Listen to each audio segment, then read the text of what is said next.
Hi viewers, welcome back to Rudra's kitchen and lifestyle. இந்த summer டைமில் வாங்க நம்ம ஒரு சூப்பரான மெலன் மஸ்க் ரெசிபி பார்க்கலாம். ஓகேங்களா?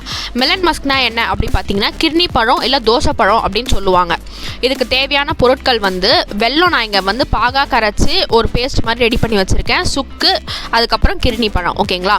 இப்போது நம்ம என்ன பண்ணலான்னா இதெல்லாம் எடுத்து ஓரம் கட்டிட்டு மெலன் மஸ்கை ஃபஸ்ட்டு ஃபுல்லாக கட் பண்ணி க்ளீன் பண்ணிடுறோம். ஓகேங்களா?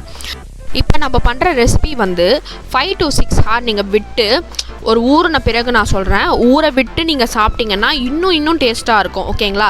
வெள்ளத்தோட முலாம்பழம் அப்படின்றது ஒரு டிஃப்ரெண்ட்டான காம்போ, ஆனால் ரொம்ப டேஸ்டியான காம்போ. எங்கள் வீட்டில் எல்லாருமே இதை தான் செய்வாங்க. ரொம்ப டேஸ்ட்டாக இருக்கும்.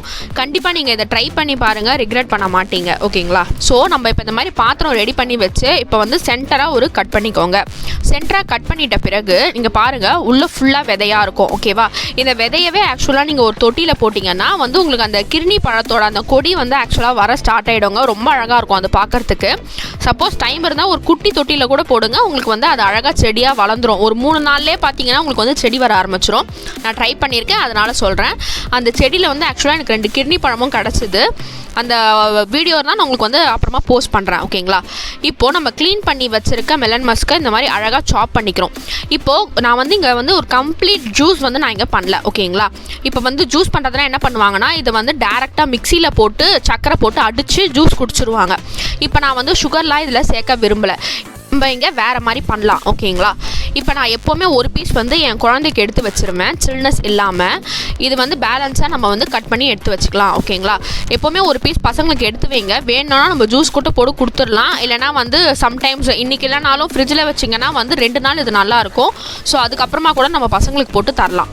இப்போது மசிச்சு வச்சதில் நான் சுக்கு போட்டுக்கிறேன். இங்கே பாருங்கள், வெல்லம் போட்டுக்கிறேன். ஓகேங்களா? இதெல்லாம் 3 டேபிள் ஸ்பூன் வெல்லம் எடுத்து வச்சுருக்கேன். ஃபஸ்ட்டு 1 டேபிள் ஸ்பூன் போட்டுக்கலாம். உங்களுக்கு ஸ்வீட்னஸ் நார்மலாக இருக்கும். நான் 2 டேபிள் ஸ்பூன் போடுறேன். ஸ்வீட்னஸ் ஒரு மீடியம் ஸ்டேஜில் ஹை ஸ்டேஜில் இருக்கும். 3 டேபிள் ஸ்பூன் போட்டால் ரொம்ப இனிப்பாக இருக்கும். ஆல்ரெடி மெலன் மஸ்க்லேயே இனிப்பு இருக்குது. ஓகேங்களா? அதனால நீங்கள் 3 டேபிள் ஸ்பூன் போடணும்னா யோசிச்சு போட்டுக்கோங்க. இந்த மாதிரி ஒரு கண்ணாடி பாட்டிலில் ஸ்டோர் பண்ணிங்கன்னா 3 to 4 டேஸ் உங்களுக்கு ஃப்ரிட்ஜில் நல்லபடியாகவே இருக்கும். கண்ணாடி பாட்டிலில் தான் ஸ்டோர் பண்ணணும். அப்படி பண்ணால் தான் உங்களுக்கு லாங்கிட்டிவிட்டி வரும். நான் இப்போ ஒரு கிளாஸில் ஊற்றி சர்வ் பண்ணுறேன் பாருங்கள். இது நான் ஏன் மிக்சியில் போட்டு அடிக்கலைன்னா இது ஊற டேஸ்ட் இருக்கும் அப்படின்னுவாங்க. இதை விட சின்னதாக சாப் பண்ணி கூட 5 ஹார்ஸ் அதை ஊற விட்டுட்டு சாப்பிட்டிங்கன்னா ரொம்ப டேஸ்ட்டாக இருக்கும். கண்டிப்பாக ட்ரை பண்ணி பாருங்கள். உங்கள் ஃபேமிலிக்கு கண்டிப்பாக பிடிக்கும். தேங்க்ஸ் ஃபார் வாட்சிங். சப்ஸ்கிரைப் பண்ணுங்கள். பக்கத்தில்